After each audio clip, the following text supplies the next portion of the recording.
Don't follow your mood, follow your plan. This is something that's been ringing and honestly replaying over in my mind a lot recently. And I think it's because there's a lot of things I'm avoiding, or at least not doing, that I know I should be doing. And oftentimes, like when it's at night and I'm planning for the next day, it's easy to plan big and want to do so many things and set out to do things that I need to do. But then when the day comes, or when the alarm rings, I need to get out of bed, or when the moment comes where I need to do something important, like film a video like this, it's then easy for me to not want to do it in the moment. And historically, that is something I'm very, very guilty of, which is following my mood and not my plan, or at least allowing my mood to control me and lead me to places of mediocrity, and to a point where I begin acting or living not as good as I could be living. And if you relate to this, you can know that it's very frustrating, because you have goals, you have visions and ambitions that you want to live by and aspire to, and you have things that you aspire to achieve in the future. But on the way there, there are levels that we need to at least pass or master as we get there. But when you're not taking time to complete those levels and pretty much pushing them off or procrastinating them, it can become this vicious cycle of not doing what you know you should be doing. And oftentimes there are these places or periods of time where we get motivated and we start acting on these actions or goals that we want, right? And you'll go a few days or a week, or maybe even as far as a month, right? You're going to the gym, you're hitting your goals, you're eating right, you're doing whatever. You're finally becoming that person you were meant to become. And then the drop off comes and the consistency no longer is there. And again, you're just back at the start. And I think we just passed National Quitters Day of this year, which is I think January 10th. And the whole idea of that is like, I don't know the statistic, don't quote me on it, but it's like 90% of people who had New Year's resolutions ended up quitting or failing by this day. And it's easy to sit back and like, oh wow, like those people suck. But when I think about it, I'm like, I'm that guy. I'm that ninja too. Like I definitely have many goals that I set out for this year, or just the last year in general, or the past few years, that I wanted to happen or I set out to do.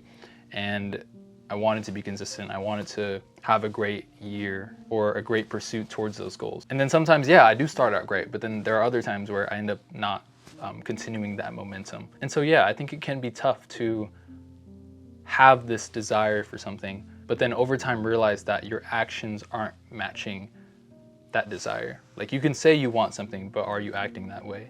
You can say you aspire for something, but are you truly taking the steps day by day to pursue that?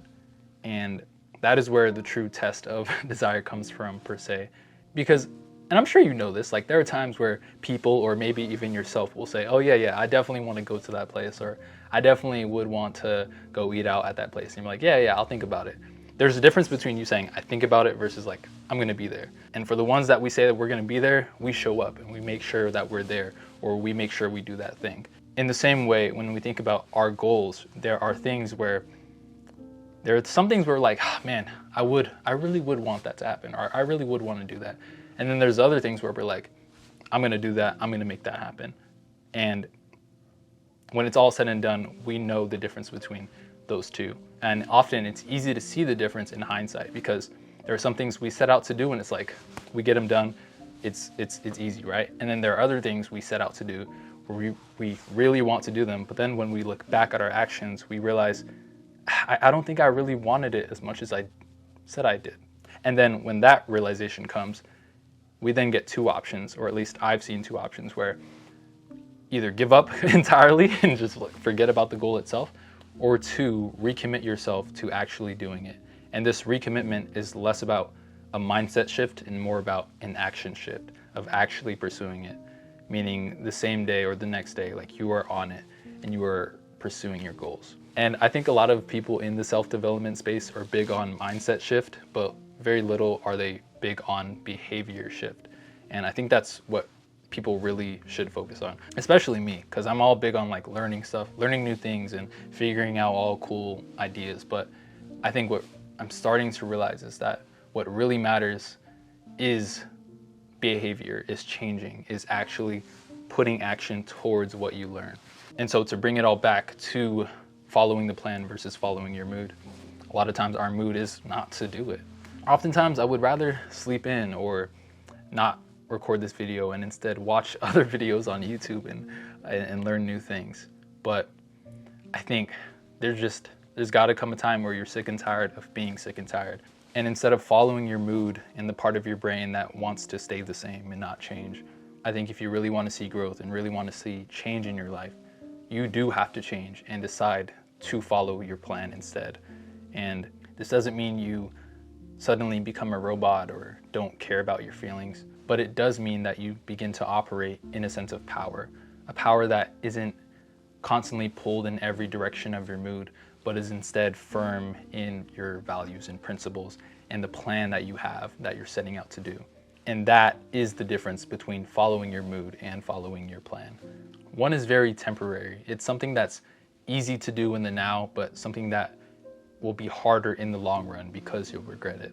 And one is very hard and tough to do right now because you don't feel like doing it, and your mood and emotions are making up so many excuses and telling you why you shouldn't do it. But it is very, very much easy in the long run because you won't regret it and you will be glad that you actually did it in the first place.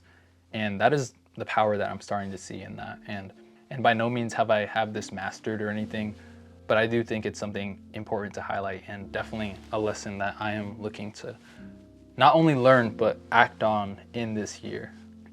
And I think this is a big step in doing it because, to tell you the truth, I did not feel like filming this. I wanted to go downstairs and watch TV in my family's second living room or something. But I thought about the quote, and I thought about the person I want to become and where God is leading me in the future. And that person, more times than not, is going to follow the plan and not his mood.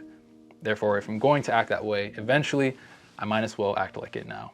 So yeah, it's tough, it's not easy, and I guess that's the point, but I know for sure that it will be worth it. So if you stuck to the end, I appreciate you being here, and I hope that there are things in your life that you begin to act on as well, and not only just think about it, but actually pursue it and change the behavior that you know you can do and become the person that you know you can become. And if there's something that comes to mind as well in your head as you're watching this and you're thinking like, man, that is that thing, like that thing I need to do, or that thing I need to stop doing, and you're replaying it in your mind over and over, I definitely challenge you to comment it below. I'll definitely see it because I don't get many comments, so I'll be able to respond.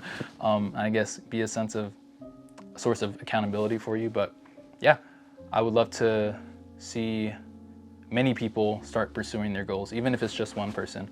I would love to be a part of that journey and root for you from afar as well. So yeah, thank you for watching, and I will see you in the next one. There will be the day where I don't feel like filming it, but I will, and saying this to at least enhance the chances of me doing that and help you keep me accountable as well.